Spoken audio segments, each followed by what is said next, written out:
the invisible control you can't name. There is a reason so many people feel damaged by relationships they can't fully explain. No screaming, no obvious abuse, no single moment they can point to and say, "That's when everything broke." And yet, something did break. Confidence fades, joy becomes muted, decision-making feels heavier. You start hesitating where you used to trust yourself. This is not accidental. This is the effect of a hidden narcissism pattern that operates quietly, patiently, and with terrifying precision. And the most dangerous part is not what this narcissism does to your emotions, it's what it does to your sense of reality. Most people believe control looks forceful. They imagine domination, threats, shouting, intimidation. But the most effective form of control is the one that never looks like control at all. It looks like calm. It looks like reason. It looks like emotional maturity. And that's why so many intelligent, empathetic people fall into this pattern without realizing what's happening until years later. Hidden narcissism does not announce itself. It blends in. It wears the mask of patience, restraint, even kindness. This person is often described as level-headed, emotionally intelligent, not dramatic, the calm one in the relationship. And compared to you, who is slowly becoming more anxious, more reactive, more uncertain, they look stable. This contrast is not accidental. It is engineered. Here's the first truth you need to understand. Hidden narcissists do not control by attacking you. They control by positioning themselves as the reference point of reality. They don't tell you what to think. They make you doubt how you think. They don't argue aggressively. They quietly invalidate. And over time, you stop trusting your internal signals and begin deferring to theirs. That is where the real power shift happens. At the beginning, the relationship feels safe. Not intoxicating, not overwhelming, just comfortable. They listen. They seem grounded. They don't rush intimacy. For many people, especially those who have experienced chaos or overt abuse before, this feels like relief. This is healthy, you think. This is mature. But what you're actually experiencing is not emotional safety. It's emotional neutrality paired with subtle assessment. They are watching. They are learning. They are mapping your emotional structure. Hidden narcissists are excellent observers. They notice what makes you hesitate, what you apologize for, what you fear being seen as, how you respond to silence. They don't rush to control you. They wait, because quiet control lasts longer. Over time, something changes, but not enough to alarm you. They become slightly less responsive, slightly more distant, slightly harder to read. When you bring it up, they respond calmly. You're overthinking. Nothing has changed. I think you're projecting stress. And because their tone is measured, because their voice is calm, because they don't look angry, you believe them. Or at least, you doubt yourself enough to drop the issue. This is the first fracture in your self-trust. You feel something is off. They deny it. So your mind looks for another explanation. Maybe you're sensitive. Maybe you're tired. Maybe you're asking for too much. This is not gaslighting in the dramatic sense. It's gaslighting by subtraction. They remove emotional confirmation until you begin supplying doubt instead. One of the most damaging elements of hidden narcissism is how it manufactures guilt without accusation. They don't say, "You disappointed me." They sigh. They withdraw. They go quiet. They say things like, "I just need space.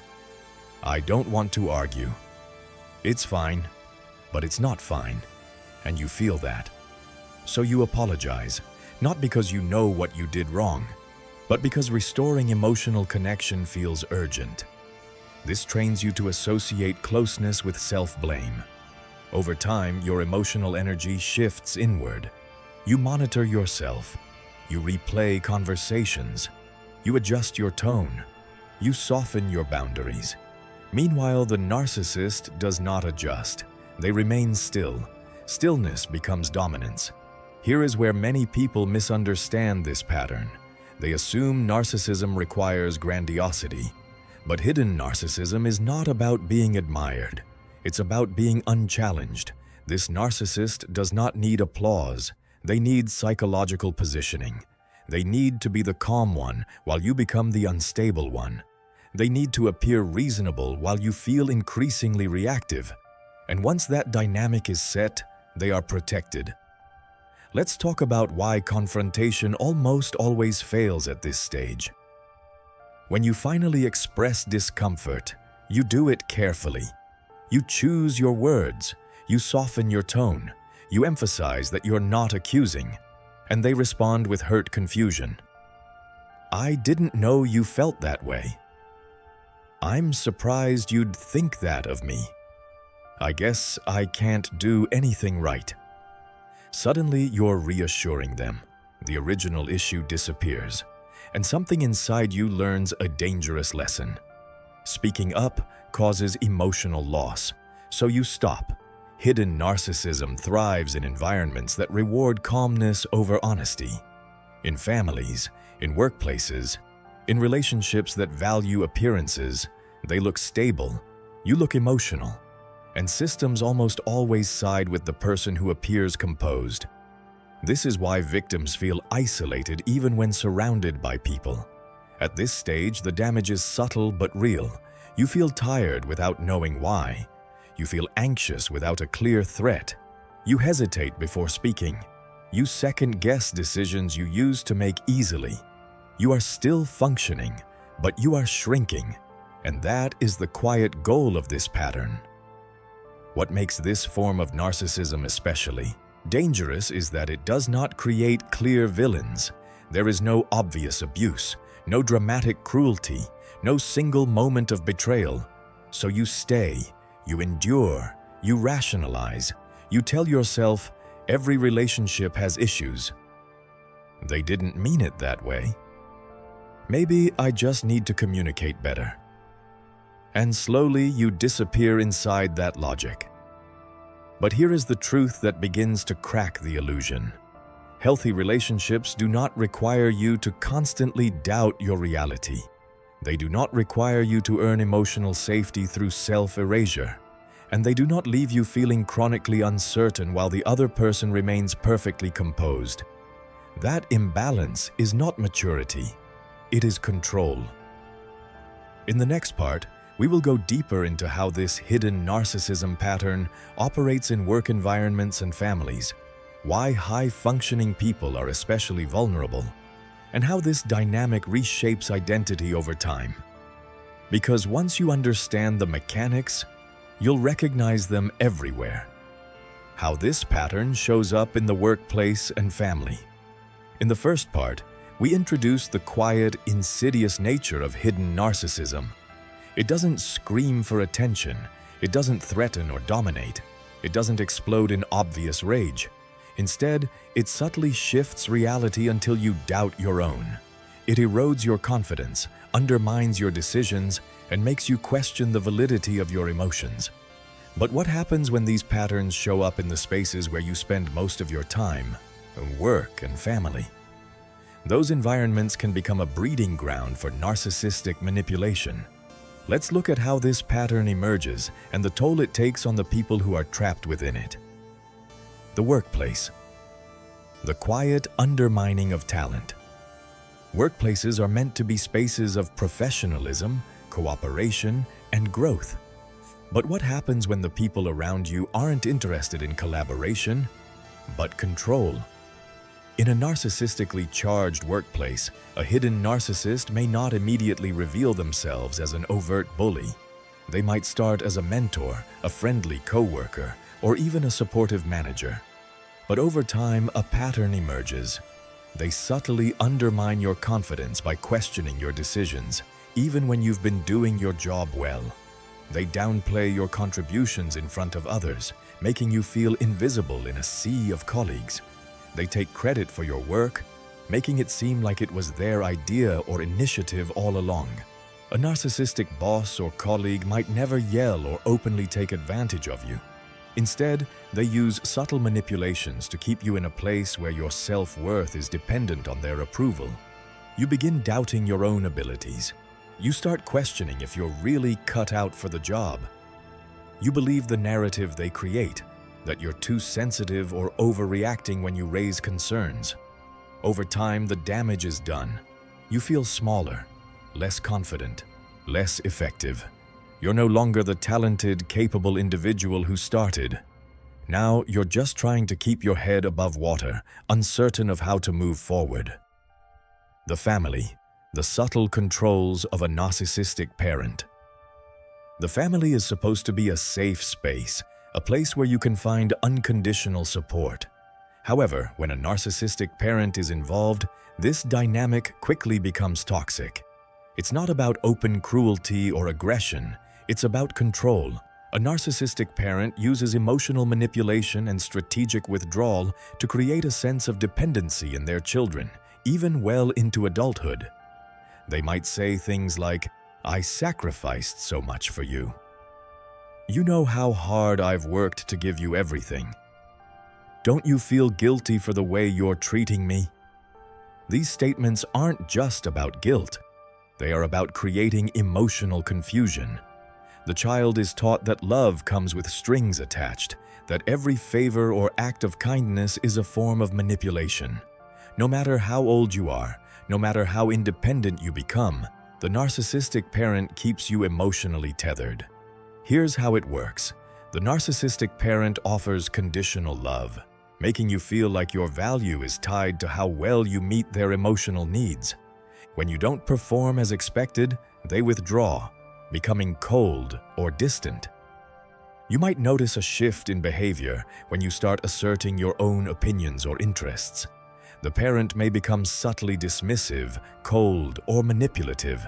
They might try to guilt-trip you by implying that your independence is a form of betrayal. And when you do try to break free, the emotional costs are high. The guilt becomes overwhelming. You start questioning whether you're being fair to them. But here's the catch. This isn't love. This is emotional control.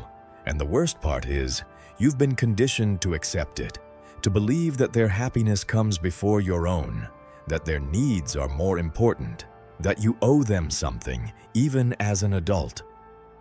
How the narcissist maintains control, the good side of them. One of the most insidious aspects of hidden narcissism is how the narcissist carefully cultivates a good side that can justify their toxic behavior. They present themselves as caring, understanding, or supportive. They listen when you're struggling. They give you advice when you feel lost. They seem to have all the answers. But their goodness is strategic. It's a tool used to create dependence. They know that if they can be the one who rescues you, they can manipulate your loyalty and create a trauma bond. Imagine a parent who is kind and warm when you need them, but then, when you begin to assert independence, they subtly withdraw their affection.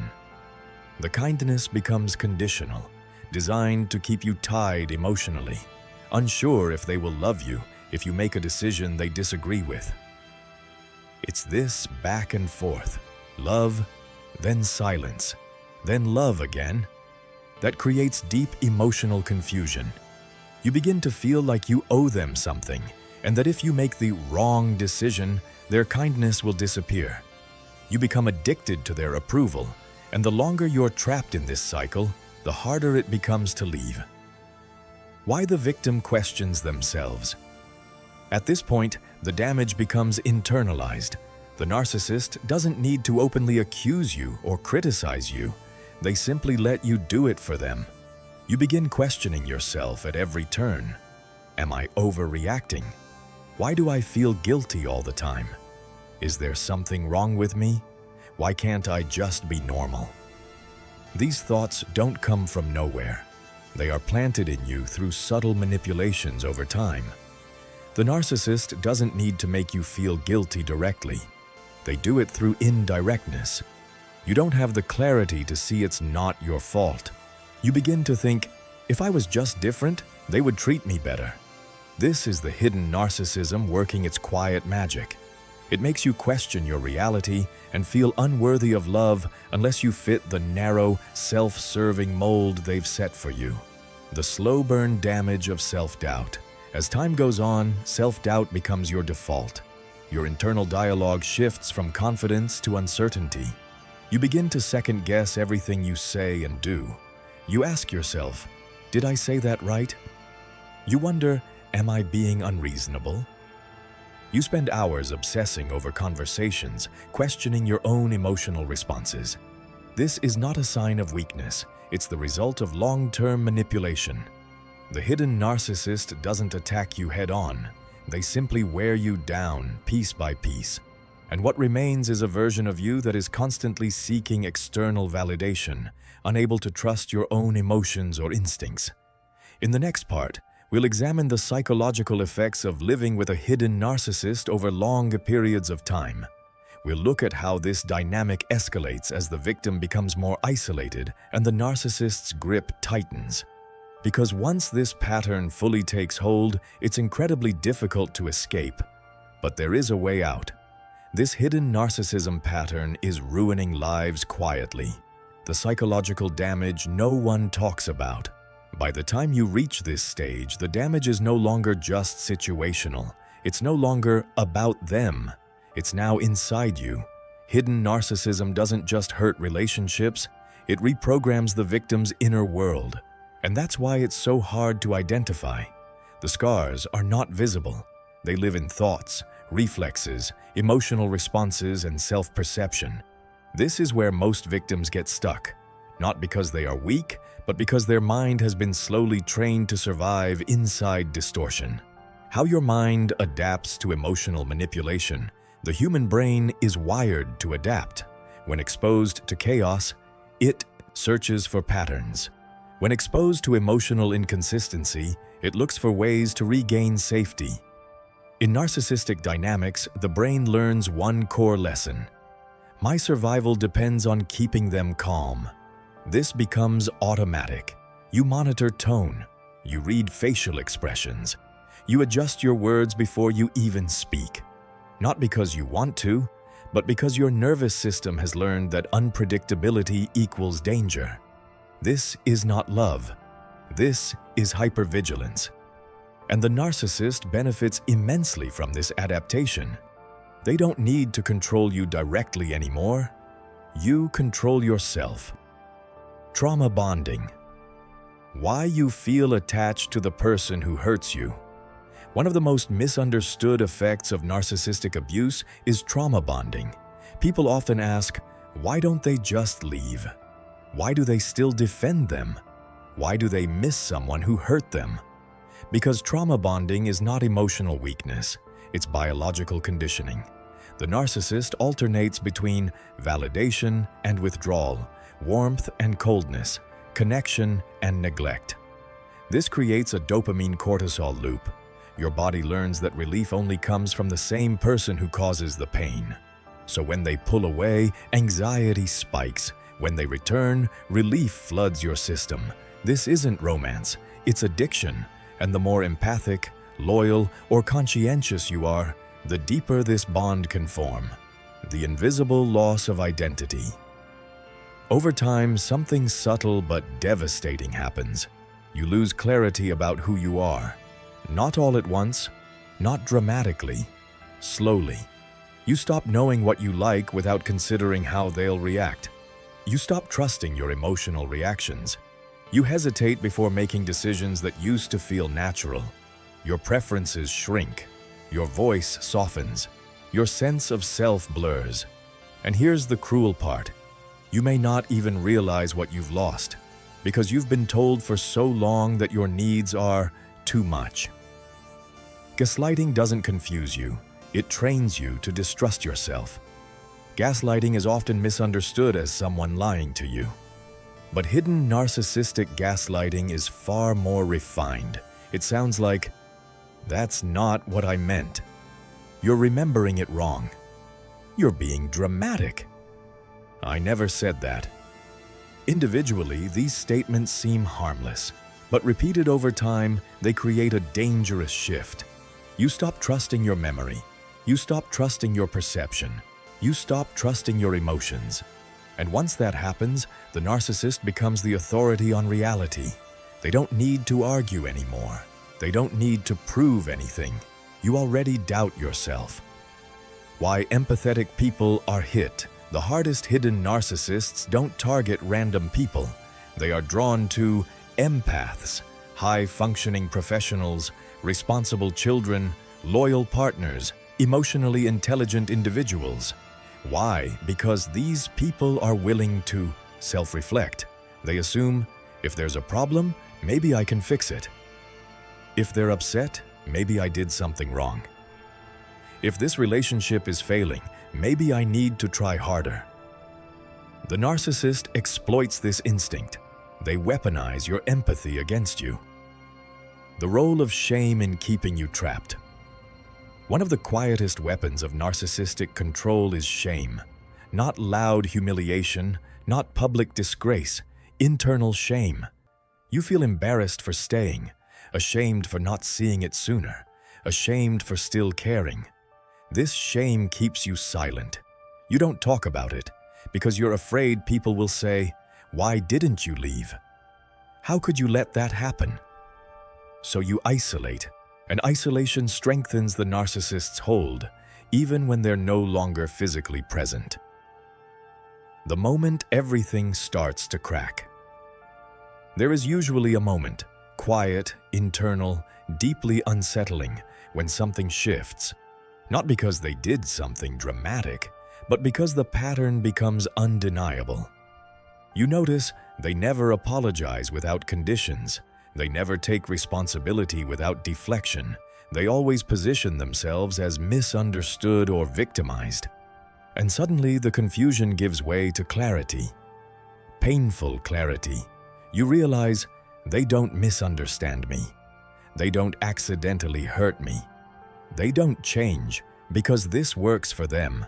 This realization hurts more than the abuse itself, because it means the hope you were holding on to was never real. Why this realization feels like grief. When you see the truth, you don't just feel anger. You feel grief. You grieve the person you thought they were, the future you imagined, the version of yourself you gave up to survive. This grief is complex because the person is still alive, still present, still smiling.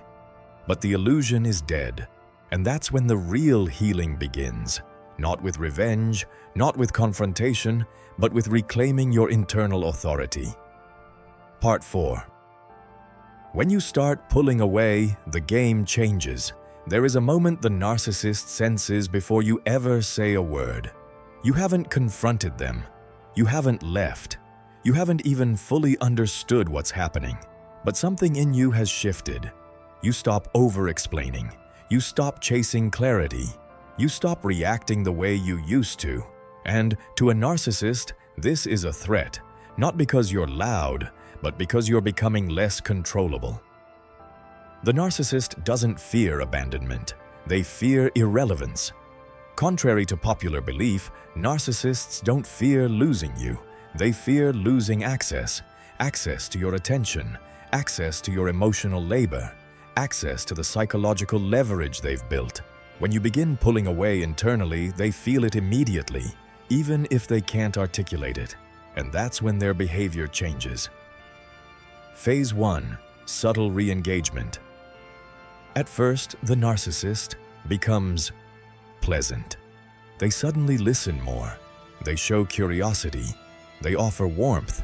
They may say, "I feel like we've been distant lately. I miss how close we used to be. I've been thinking about what you said." This is not growth. This is maintenance. They are trying to rehook you emotionally, just enough to restore the old dynamic. If this works, the cycle resets. If it doesn't, Phase 2. Confusion and guilt. When warmth fails, confusion begins. They become inconsistent again. Hot one day, cold the next. They may accuse you, gently, of changing. You're not the same person anymore. "I don't know why you're being distant. Did I do something wrong? Notice the trap. They're not asking to understand, they're inviting reassurance. If you explain yourself, defend your feelings, or comfort them, you step right back into the role they need you in. Phase 3. Narrative control. When reassurance doesn't come, the narcissist shifts strategy. They begin rewriting the story. To others, and eventually to you, the narrative becomes, you're cold, you're selfish, you're ungrateful, you've changed. They don't say this aggressively, they say it sadly. And sadness is far more manipulative than anger. Now you're not defending your boundaries, you're defending your character. The system sides with the most convincing story. Here's where it gets dangerous. Narcissists don't operate alone. They leverage family systems, workplace hierarchies, social norms, cultural expectations. They understand one truth deeply. People side with whoever sounds reasonable first, so they position themselves as the misunderstood partner, the exhausted parent, the patient boss, the concerned friend, and you're painted as distant, emotional, unstable, or difficult, not because it's true, but because it's believable. Why confrontation backfires. This is where many victims make a critical mistake. They confront, hoping for clarity, accountability, or closure. But confrontation gives the narcissist exactly what they want. Engagement. They don't hear content. They hear leverage. They deflect. They minimize. They deny. They counter-accuse. And if you stay calm, they say you're cold. If you get emotional, they say you're unstable. There is no winning inside their frame. The most dangerous moment, emotional detachment. The moment you stop needing their validation is the moment power truly shifts, and the narcissist feels it. This is when behaviors may escalate subtly. Passive-aggressive punishment, silent treatment, sudden victimhood, strategic generosity, emotional crises. Not because they care, but because they need to restore imbalance. They are testing, can I still move you? Why leaving feels harder than staying. Leaving isn't hard because you love them. It's hard because your nervous system has been trained to associate distance with danger. Your body reacts. Anxiety, guilt, panic, doubt, even when your mind knows the truth. This is withdrawal, not heartbreak, and it passes. The quiet reversal of power. The most powerful moment in narcissistic dynamics is almost invisible. It's when you stop explaining, stop correcting, stop proving, stop reacting. You don't expose them, you don't punish them, you don't chase justice, you simply withdraw access. And that's when the narcissist begins to unravel, internally, because narcissism cannot survive without reflection. What they lose when they lose you. They don't lose love, they lose regulation, validation, identity reinforcement, control. They lose the mirror that made them feel significant, and they feel it, even if they never admit it. How the story really ends, and why they lose without you. There is a myth about healing that quietly harms survivors. That healing means forgiveness. That healing means closure. That healing means understanding the narcissist. It doesn't. Real healing begins when the narcissist becomes irrelevant to your inner world. Not hated, not feared, not explained, just unnecessary. Recovery doesn't look like happiness. At first, the first stage of real recovery is not peace, it's emptiness. When the chaos stops, your nervous system doesn't celebrate, it panics. There's no one to monitor, no emotional fires to put out, no invisible rules to follow. And suddenly, you feel lost. This is normal. You weren't addicted to the narcissist. You were addicted to survival mode. And now your system doesn't know what to do without it. Why you feel guilty even after you leave. Many victims believe guilt means they made the wrong choice.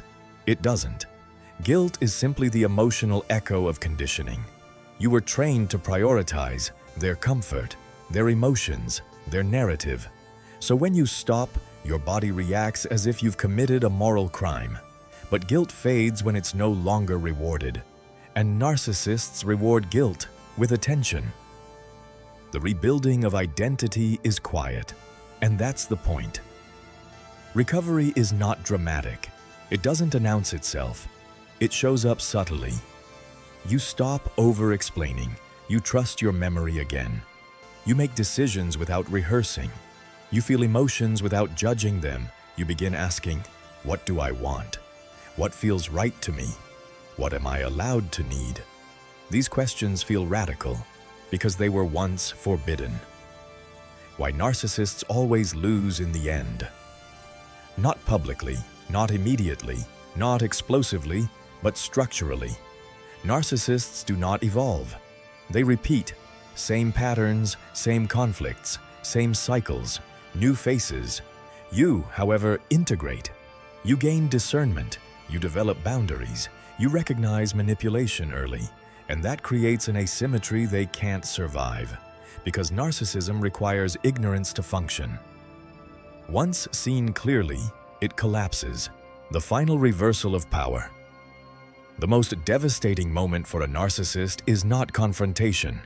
It's absence, without explanation. No arguments, no closure talks, no emotional access, just a wall they cannot climb. They will tell others, "You abandoned me. You changed.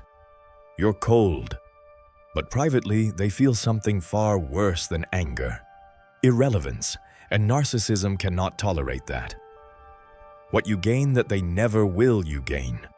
Internal authority, emotional literacy, self-trust, freedom from performance. They remain trapped in image maintenance, forever managing perception, forever chasing validation, forever repeating the same story. You move on, they stay the same. The quiet truth.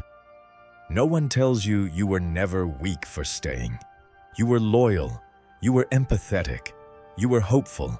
Those traits didn't fail you. They were exploited. Now they become strengths again, but with boundaries. The story doesn't end with them. That's the final illusion to break. Your life was never about the narcissist. They were a chapter, not the narrative. And once the pattern is named, understood, and integrated, it loses its power. Quietly.